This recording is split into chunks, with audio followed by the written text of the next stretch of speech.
and lovely to connect with you all again. Rachie OT Mum Tip Time, and today I'm going to be talking about rough children, boisterous children, just your really, really physical children. And the reason I'm going to talk about this is because last week, Benji, my little 4-year-old's teacher, called me aside, and she just, at pickup time, she just said to me, Rach, Benji's been quite rough at school at the moment. Can you maybe have a word with him?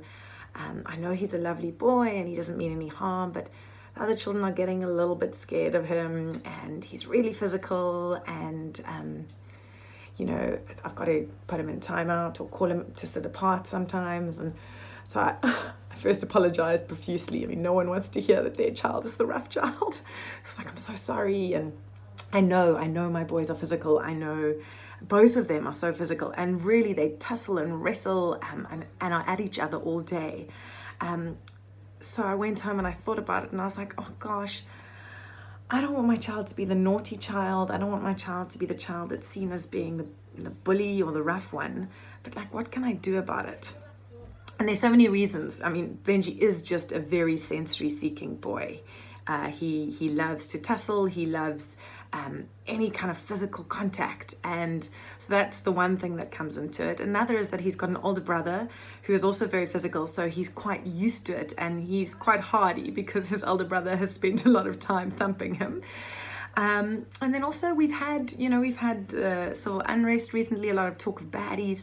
So in Benji's play, I'm seeing that playing out a lot of the baddies are coming, I'm going to punch them, I'm going to kick them. So it is emotionally very much where he is at the moment. So I thought about it, and Benji hates to be excluded. So timeout really it's effective when you want to stop a behavior, but I just thought it would stop the behavior, but it wouldn't solve the problem. And I really also don't want Benji to be labeled as the naughty child, because I know labels like that stick.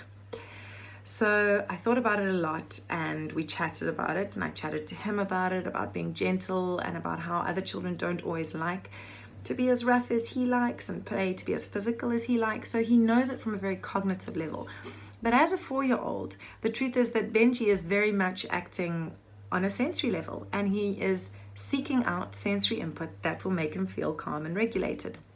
So I took it to his teacher, and I kind of explained my standpoint, and I said, so I've chatted to Benji, and if you see it starting to rev up a little bit, please will you offer him a choice? Please will you say to him, Benj, I see you really struggling to keep your hands to yourself at the moment, or Benj, I see you really want movement at the moment. Would you like to go and jump on the trampoline, or would you like a big bear hug from me? So she agreed, very thankfully. I'm very thankful for that. And that's what she's been doing. And it's been absolutely amazing, because it's shifted away from him being the naughty kid and more to, this is what your body needs, this is what you need, let's handle it that way. And the other day, this week we're trying to do highs and lows. What was the best part of your day? What was the low part of your day? And when I asked him what his best part of his school day was, he said, Mom, I got to jump on the trampoline, and it was just for me because I needed it and the other children didn't.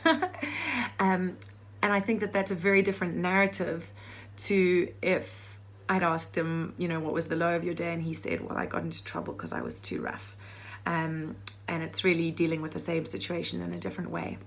So I just wanted to talk about it, because I think often when we have these children that are boisterous and rough and love roughhousing, they do get that label of being the naughty child or the rough child or the mean child. And they really aren't. They are just the child who, from a sensory level, especially at this age, is seeking that proprioceptive input and that vestibular input and that deep pressure touch. And I'm so grateful that I had a teacher who was open to exploring those options of managing their behavior. And I'm grateful that I understand and can do that at home. So I just wanted to share this with you. I often get friends saying to me, oh, my child's so rough, what do I do? I tell him to sit still, I tell him not to get up. And the truth is that if you have a child that needs that sensory input, you've got to give it to them in a proactive way. Otherwise, they will seek it otherwise. So jumping on trampolines, climbing up climbing walls, going for a circuit on a climbing frame or jungle gym, big bear hugs. Another one the teacher's been doing with him is she's got a space hopper and he lies on the floor and she squishes him with the space hopper. So really, those are the kind of things that are going to help your child regulate, and it's not going to reinforce the behavior, it's going to reduce the need for the behavior elsewhere. Just remember as well that during a time of pandemic at the moment, our children aren't getting the touch that they need. You know, they're being separated, they're being kept apart. It's quite normal for children to touch, to touch in a very physical, very push and pull kind of way, and our children aren't actually being allowed to do that a lot of the time now, so we need to give it to them in other ways. I've also started doing jumping on the trampoline in the morning before school with him, just to kind of fill up that tank before he gets there. So I hope that helps for some of you who have these boisterous children at home. They really are so wonderful, but they take a lot of energy, and you really need to give them an outlet for that.